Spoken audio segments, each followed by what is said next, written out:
James is here.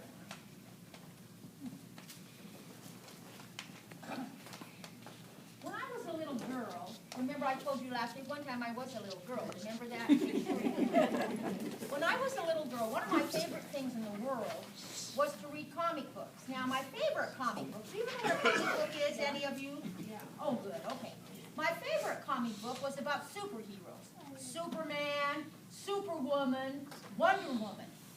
Now, I really like to go outside and pretend like I was a superhero in this, I don't know if that's a word or not, I just made it up. A girl hero, I call it. And all the superheroes wore capes, big capes behind them, that made them fly through the air, remember? Well, I didn't have a cape, so I put an old, like a towel over my neck and pin it. And I'd go outside my house and I'd run with outstretched arms, flying through the air, pretending like I was Superwoman. Any of you ever do that? Come on, Cameron, you never played Superman when you were little?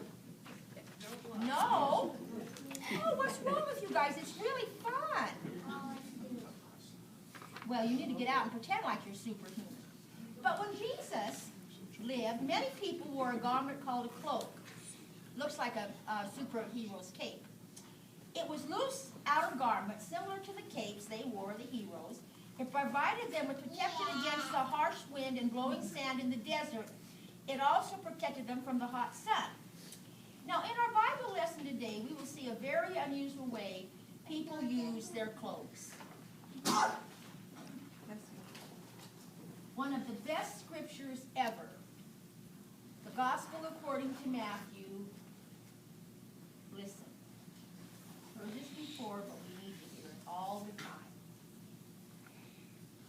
As they approached Jerusalem near the Mount of Olives, Jesus sent 2 disciples, saying, "Go to the village ahead of you, and at once, and you will find a donkey tied there with a colt by her. Untie them and bring them to me. If anyone says anything to you, tell them the Lord needs them, and he will send them right away." Well, the disciples went and did as Jesus had instructed them. They brought the donkey and the colt, placed their cloaks on them, and Jesus sat on them. A very large crowd spread their cloaks on the road, while others cut branches from palm trees and spread them on the road. The crowds that went ahead of him and those that followed shouted, "Hosanna to the Son of David! Blessed is he who comes in the name of the Lord! Hosanna in the highest!" When Jesus entered Jerusalem, the whole city was stirred and asked, "Who is this?" This is Jesus the prophet from Nazareth in Galilee. Palm Sunday, right? And I did not know this, so every day is a learning day. When Father Jim told us that when we wave these, it's in protest, I thought we just waved it because it's Palm Sunday. So I thought that was very interesting. Did you hear him say that over today at the Episcopal Church? Yeah, because only kings had palm branches waved at him, so he was doing something very daring, because the King Herod would be very upset if we did this. So we're going to do this too, to say Jesus is our king, right? Now I'm going to give each one of you one of these. Now our dear friend Debbie Davies, who plays this cello, right, Debbie? Yeah, something like that. Yeah. Brought these beautiful palm things for you today. And you can take this home and put it in water, and it would stay for a while. I think they're gorgeous. Oh, thank you. I like them too. Now, this is what you're going to do, though. You've got a job now before you go to Sunday school, okay? Well, she probably would eat it, wouldn't she?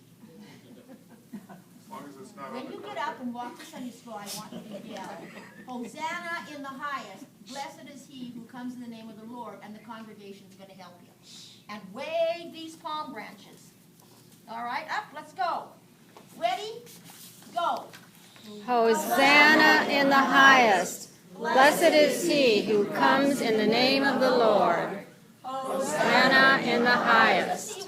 Blessed is he who comes in the name of the Lord. Hosanna in the highest. Blessed is he who comes in the name of the Lord. You were great, congregation.